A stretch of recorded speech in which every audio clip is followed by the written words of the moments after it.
नमस्कार दोस्तों, कैसे हैं आप लोग। आज कुछ पढ़ाने से पहले एक आवश्यक सूचना। आज जो है रेलवे ग्रुप डी ने अपना जो है एग्जाम डेट, ग्रुप डी का एग्जाम डेट जो है उन्होंने नोटिफिकेशन जारी किया है और एग्जाम जो होना है टेंटेटिव डेट आई है, वो आई है 23 फरवरी। 23 फरवरी से डेट आई है। फर्स्ट फेज का एग्जाम जो है 23 फरवरी से स्टार्ट होगा। जो भी कैंडिडेट हैं वो अभी से तैयारी में लग जाए जो है, और हम जल्द ही हो सकता है मंडे से जो है करंट अफेयर का भी क्लास लेके आए ग्रुप डी का। और आज हम लोग अब तक जो जितना पढ़े थे हिंदी वर्णमाला हमने पूरा कवर कर लिया और उसी का आज प्रैक्टिस सेट करेंगे। हम लोग आज उसका प्रैक्टिस सेट करेंगे। हम सुविधा के अनुसार जो है इसको कुछ क्वेश्चनों को लिख लिए हैं। हम कुछ क्वेश्चन करवाएंगे आज जो है। तो इसमें देखेंगे कि जो है सबसे पहला जो क्वेश्चन हमारा है, सबसे पहला क्वेश्चन है कि प्लुत स्वर कौन सा है। प्लुत स्वर कौन सा है, प्लुत स्वर कौन सा है। तो इसमें देखेंगे क्या क्या ऑप्शन क्या दिया है, ओम ओम ओम ओम। तो इसमें कौन सा है, तो इसमें जो हमने प्लुत स्वर बताया था कि जो प्लुत स्वर होता है, जिन स्वरों को बोलते समय हर्ष स्वर और दीर्घ स्वर की अपेक्षा दूना समय लगता है, अधिक समय लगता है, उसको हम प्लुत स्वर कहते हैं। तो उसमें जो है वो क्या होते थे, त्रिमात्रिक होते थे। उसमें जो है क्या है, इसका एक एग्जाम्पल जो आंसर सही होगा कौन सा होगा, ये सही होगा। और दूसरा क्वेश्चन हमारा उच्चारण स्थान की दृष्टि से, उच्चारण स्थान की दृष्टि से कौन सा विकल्प शुद्ध है, कौन सा विकल्प शुद्ध है। तो इसमें हम देखेंगे जो हमारा है ये इसमें देखेंगे सा है दंत से, चा है कंठ से, शा है तालव्य से, शा है मूर्धा से। तो ये सा जो है ये मूर्धा से नहीं है, ये मूर्धा से नहीं है, तो इसलिए क्या है, गलत है। इसका जो उच्चारण स्थान होता है वो तालु से होता है, यानी तालव्य से होता है। ये शा जो है ये मूर्धा से होता है, तो ये भी क्या है, ये भी क्वेश्चन क्या है, गलत है। तो मूर्धा से होता है, तालव्य दिया हुआ है। इसमें चा है, चा कंठ से, का वर्ग जो होता है वो कंठ से उच्चारण होता है। इसका जो है उच्चारण स्थान क्या होता है, तालव्य यानी तालु से होता है, तो इसलिए क्या है, ये भी गलत है। तो इसमें हमारा सही क्या है, सही ये है। सही क्या है, सही है। सा जो है दंत से, दंत से क्या होता है, इसका उच्चारण किया जाता है। जो हमारा जीव होते हैं दंत के पास जब आंख लगती हो तो उसको क्या बोलते हैं, दंत बोलते हैं। तो इस सा का उच्चारण कहां से होता है, दंत से होता है। तीसरा क्वेश्चन जो हमारा है, निम्नलिखित में से कौन सा कथन अशुद्ध है, कौन सा कथन अशुद्ध है। तो इसमें हम देखते हैं जो हमारा पहला ऑप्शन है, इस ऑप्शन में पहला क्या है, हिंदी में ज्ञा का उच्चारण परंपरा से भिन्न हो गया है। हिंदी का उच्चारण परंपरा से भिन्न हो गया है, तो ये क्या है, ये भी शुद्ध है। क्योंकि अब जो ज्ञा को, जिसको हम लोग ज्ञा पढ़ते हैं, तो ज्ञा ना पढ़कर उसको ज्या पढ़ा जाता है। क्या पढ़ा जाता है, ज्या, ज्या पढ़ा जाता है। और इसमें दूसरा ऑप्शन है छ, संयुक्त व्यंजन है, ये तो ये भी सही है। ये क्या है, ये क्या है, ये संयुक्त व्यंजन है, ये संयुक्त व्यंजन होता है। इसमें क्या है, ये सही है। और विसर्ग कंठ, विसर्ग जो है कंठ वर्ण है। विसर्ग का यानी अह का जो है उच्चारण होता है वो ह की तरह होता है, हकार लेके आता है, तो इसका भी उच्चारण कहां से होता है, कंठ से होता है। अब चौथा ऑप्शन हमारे पास बच्चा, जब हम तीनों जान लेते हैं खुद ही ऑलरेडी जो क्या होता है क्लियर हो जाता है, लेकिन इसको देख लेते हैं। इसमें कहा गया है दो महाप्राण व्यंजनों का उच्चारण एक स्थान हो सकता है।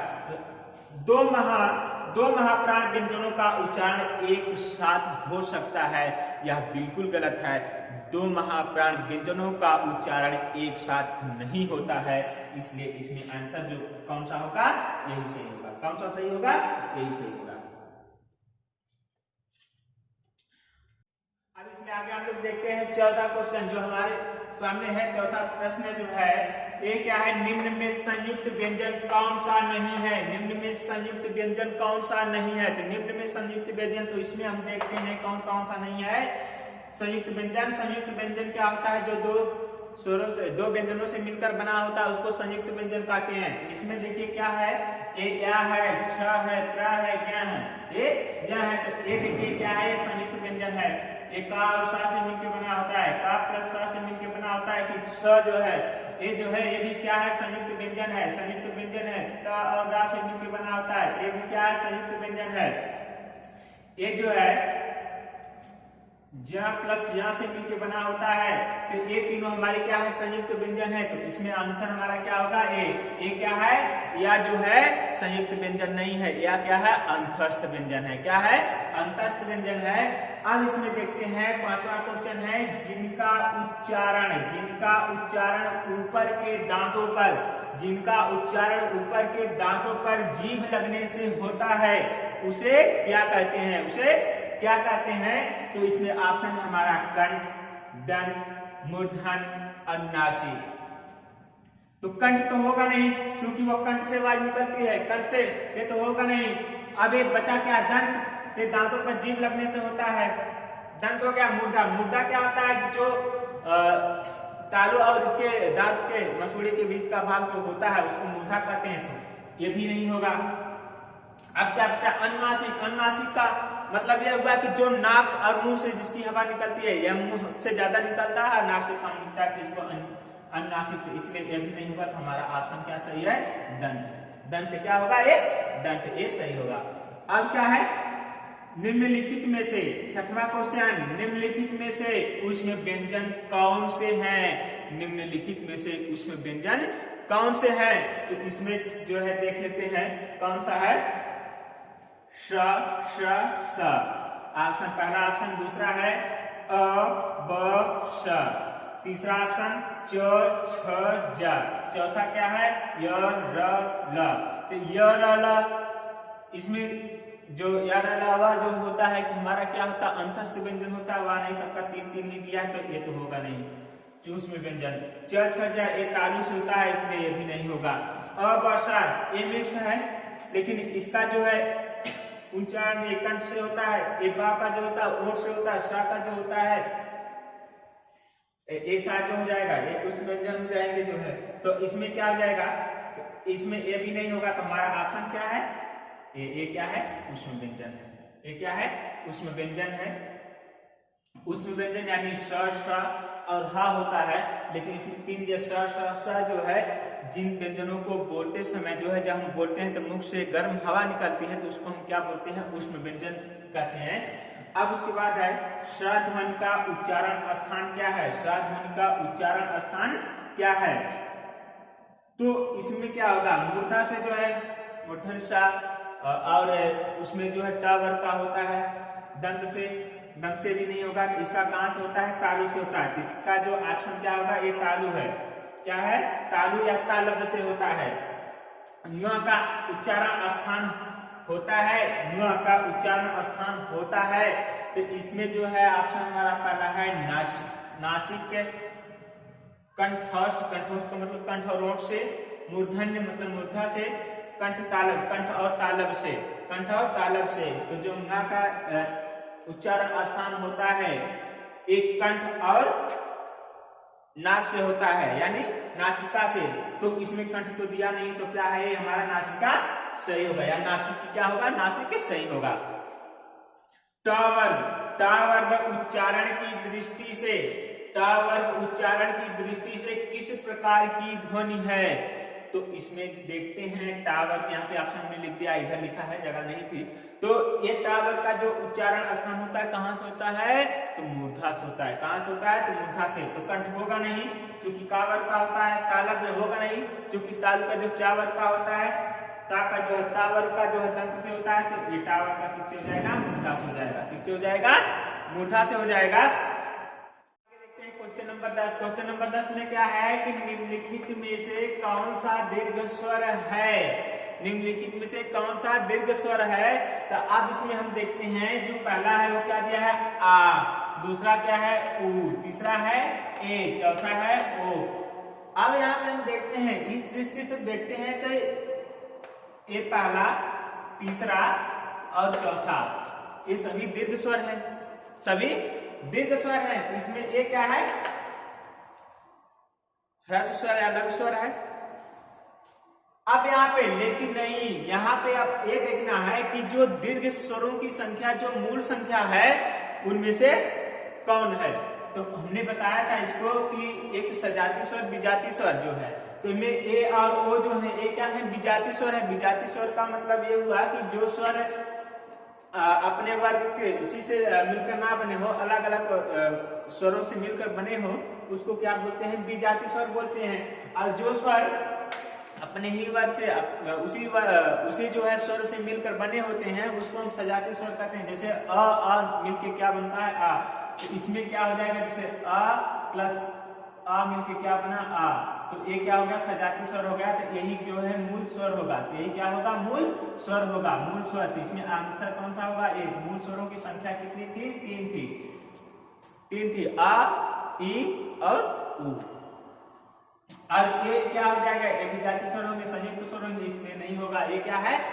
हमारा हर्ष स्वर है, इसलिए नहीं होगा। अब इसमें देखते हैं निम्नलिखित व्यंजनों में से कौन से व्यंजन का उच्चारण तालु से होता है? निम्नलिखित व्यंजनों में से कौन से व्यंजन का उच्चारण तालु से होता है? तालु यानी तालव्य से। अब यहाँ पे देखते हैं का उच्चारण कहां से होता है? कंठ से होता है। जैसे बोले क, तो कहां से आवाज आती है? कंठ से आती है, इसलिए नहीं होगा। ध, ये का होता है? ये टा वर्ग का है। टा वर्ग का उच्चारण स्थान कहां से है? मूर्धा से है, इसलिए क्या होगा? ये भी नहीं होगा। माँ का क्या है? माँ का ओष्ठ से है, ओष्ठ और नासिक से, इसलिए नहीं होगा। तो हमारा ऑप्शन सही कौन सा होगा? चा वर्ग किससे होता है? तालु से होता है, या तालव्य से। क्वेश्चन नंबर 12, निम्नलिखित हिंदी वर्णों में से अयोग वाह कौन सा वर्ण है? तो अयोग वाह हमारा केवल दो ही वर्ण था, अंग और आ। अंग और आ ये क्या थे? अयोग वाह थे। अयोग वाह थे, अयोग वाह थे। इसमें ऑप्शन हमारा कौन सा हो जाएगा? दूसरा सही हो जाएगा। अब क्वेश्चन नंबर 13, प्रश्न नंबर 13 में देखते हैं कि निम्नलिखित वर्णों में कौन सा वर्ण मूर्धन्य नहीं है? कौन सा मूर्धन्य नहीं है? तो मूर्धन्य कौन सा नहीं होगा? ट, ठ, ड, ये टा ही वर्ग में आ जाते हैं, क्योंकि ये मूर्धन्य होंगे। टा वर्ग में जितने भी होते हैं पंचस्वर व्यंजन जो होते हैं, पांचों व्यंजन क्या होते हैं? वो मूर्धन्य होते हैं, टा वर्ग। तो बचा क्या हमारा? जा। जा किससे है? मूर्धन्य नहीं है, तालु से होता है इसका। तो इसमें जा क्या है? सही, पहला जो है सही है। अब प्रश्न नंबर 14 देखते हैं। इसमें क्या है? निम्नलिखित में से विवृत स्वर है। निम्नलिखित में से विवृत स्वर है। विवृत स्वर का मतलब, विवृत स्वर वह स्वर जिसको बोलते समय मुंह पूरा खुल जाता है। जिस स्वर का उच्चारण करते समय मुंह क्या करता है? पूरा खुल जाता है, उसको हम विवृत स्वर कहते हैं। विवृत स्वर में केवल और केवल एक ही है, वो क्या है? आ है। क्या है? आ है। लेकिन एक कांता प्रसाद गुरु के अनुसार जो उन्होंने स्वरों को जो है विवृत माना है। अब क्या मामला है, क्या नहीं है इसमें जो है आयोगवाह जो माना है, इसमें जो आयोग माना है, जो आयोग कहता है कि आयोग ने ओ को माना है। किसको माना है? ओ को माना है। जैसे ओ, ये क्या है? ओ है। ओ को उन्होंने माना है, आयोग ने माना है। नहीं तो ये क्या है? प्रश्न ही गलत है। इसकी जगह पे क्या होना चाहिए था? आ होना चाहिए था। क्या होना चाहिए था? आ होना चाहिए था।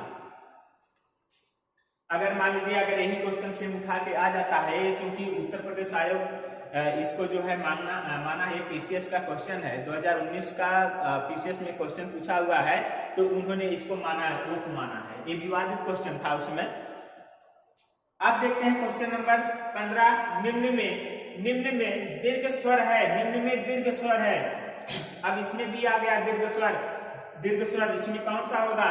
ये देखिए जो है ना, ये छोटी, ये क्या है? ई है, ये हर्ष स्वर है। दीर्घ स्वर ये भी है, ये भी है, ये भी है। लेकिन ए और आई क्या है? ये संयुक्त स्वर है। क्या है? संयुक्त स्वर है, इसलिए हमारे ये क्या होंगे? दीर्घ स्वर होंगे। तो दीर्घ स्वरों की संख्या हमने बताई थी, ये 3 होती, आ, ई और क्या होता है? मूल। ये हमारे क्या है? दीर्घ स्वर है। क्या है? दीर्घ। यही मूल दीर्घ स्वर है, मूल दीर्घ स्वर है। अब अगला प्रश्न हमारा है कि निम्न में अंतस्थ व्यंजन कौन सा है? निम्न में अंतस्थ व्यंजन कौन सा है? तो अंतस्थ व्यंजन या र, ल, व यही होते हैं। उसमें वो वा क्या है? अंतस्थ व्यंजन है। नेक्स्ट क्वेश्चन, क्वेश्चन नंबर 17, निम्न में अल्प प्राण व्यंजन कौन है? निम्न में अल्प प्राण व्यंजन कौन सा है? तो अल्प प्राण और महाप्राण। अल्प प्राण में क्या था? 1 3 5, 1 3 5 ये क्या थे? हमारे अल्प प्राण थे। क्या थे? अल्प प्राण थे। और 2 और जो 4 थे, 2 और 4 ये क्या थे? महाप्राण। ये क्या थे? महाप्राण थे। क्या थे? महाप्राण थे। ये हमारा अल्प प्राण हो जाएगा। ये क्या हो जाएगा? महाप्राण।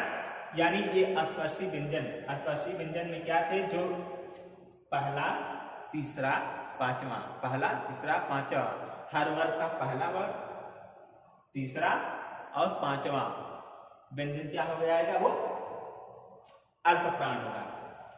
तो इसमें देखिए अल्प प्राण कौन सा है? इसमें ये दूसरा, ये महाप्राण होगा। का नहीं दिया है तो गा क्या उसका हो जाएगा? तीसरा वर्ण। तो ये क्या हो जाएगा? अल्प प्राण हो जाएगा। क्या हो जाएगा? अल्प प्राण हो जाएगा। कह रहा है कि निम्न में घोष वर्ण कौन सा है? निम्न में घोष वर्ण कौन सा है? तो घोष वर्ण, घोष और आघोष हमने पढ़ाया था। घोष और आघोष तो हमने इसमें बताया था जो पहला होता है, पहला और दूसरा, पहला और दूसरा, पहला और दूसरा, और इसमें पहला, दूसरा, तीसरा, चौथा, पांचवा, ये जो होते हैं, ये जो होता है ये हमारा क्या होता है? घोष होता है। क्या होता है? घोष होता है। ये जो हमारा होता है पहला और दूसरा क्या होता है? आघोष होता है। क्या होता है? आघोष होता है। आघोष होता है। तो इसमें देख लीजिए कौन सा है? इसमें घोष वर्ण कौन सा है? तो घोष कौन सा हो जाएगा? पहला, दूसरा और इसमें देखते हैं तीसरा, तिचा, छा, जा। ये जा हमारा क्या हो जाएगा? घोष हो जाएगा। का ये सभी वर्ण के पहले अक्षर हैं। सभी वर्ण के पहले अक्षर है। क है कावर का, चावर का, टा है टावर का। तो ये क्या हो जाएंगे? हमारे अघोष हो जाएंगे। क्या हो जाएंगे? अघोष हो जाएंगे। ये तीसरा वर्ण है, चावर का तीसरा है, तो इसलिए क्या हो जाएगा? घोष हो जाएगा। अब हम देखते हैं क्वेश्चन नंबर 19। इसमें है निम्न में ओष्ठ वर्ण कौन सा है? निम्न में ओष्ठ वर्ण कौन सा है? ओष्ठ वर्ण का मतलब कि जिन वर्णों को बोलते समय हमारा क्या होता है? ओठ से बोले जाते हैं, या उसका जो आकार क्या होता है? ओठ से होता है, ओठ बाहर आते हैं। जैसे इसको आ से बोलेंगे तो कंठ होगा अ, तो आवाज कंठ से आती है। ये क्या हो जाएगा? ये भी हो जाएगा क्या? आ। ये भी कंठ से आएगा। ये ई, ये दंत से आएगा। ये क्या हमारे हो जाएंगे? ओठ से। जैसे ओ, तो इसमें सही कौन सा होगा? ओ होगा। अब देखते हैं क्वेश्चन नंबर 20 और अंतिम क्वेश्चन। इसमें क्या? निम्न में आघोष वर्ण नहीं है। निम्न में आघोष वर्ण नहीं है। कौन सा नहीं होगा? तो हम इसमें देखते हैं। तो हमने देखते हैं कि हम यहाँ पे पहले ही बताए जो पहला और दूसरा होगा वो क्या होगा? आघोष होगा। हर स्पर्शी व्यंजन में हर वर्ग का पहला और दूसरा जो होगा, दूसरा वर्ण होता है या व्यंजन होगा, तो क्या हो जाएगा? आघोष होगा। तीसरा, चौथा, पांचवा लगातार, पहले वाले 2 लगातार आघोष, तीसरे, चौथा और पांचवा, और एक क्या हो जाएंगे? लगातार 3 जो है क्या हो जाएंगे? घोष हो जाएंगे। तो इसमें देखते हैं कि कौन सा आघोष नहीं है। तो आघोष देखिए, ये पहला है, ये सबका पहला है, ये आघोष होगा। ये आघोष होगा। हाँ, एक चीज और जो है इसमें जो है जो तीनों सा होते हैं, श, श और श, ये क्या होते हैं? आघोष होते हैं। क्या होते हैं? आघोष होते हैं। वहीं पे अंतस्थ व्यंजन जो होता है य, र, ल, व, और इसमें हा आ जाता है उष्ण व्यंजन का, ये हमारे क्या होते हैं? घोष होते हैं। क्या होते हैं? घोष होते हैं। ये उष्ण व्यंजन का जो है, ये तीनों जो हो क्या हो जाएंगे? आघोष हो जाएंगे। और इसमें ये क्या हो जाएगा? घोष हो जाएगा। क्या हो जाएगा? घोष हो जाएगा। तो इसमें देखते हैं कौन सा मिला है। तो इसमें ये भी नहीं होगा क्योंकि ये आघोष होगा। श, ये तीनों हो गए, तो ये क्या हमारे हो जाएंगे? आघोष हो जाएंगे। तो बचता हमारा क्या? ए, य, व, ह। तो एक अंतस्थ व्यंजन और एक उष्ण व्यंजन का ये क्या हो जाएगा? हमारा घोष हो जाएगा। क्या हो जाएगा? घोष हो जाएगा। तो इसका ऑप्शन यही सही है। और आज यहीं से एक क्लास यहीं पर समाप्त, कल संधि से स्टार्ट करेंगे। और आप लोग स्वस्थ रहिए, मस्त रहिए और पढ़ते रहिए।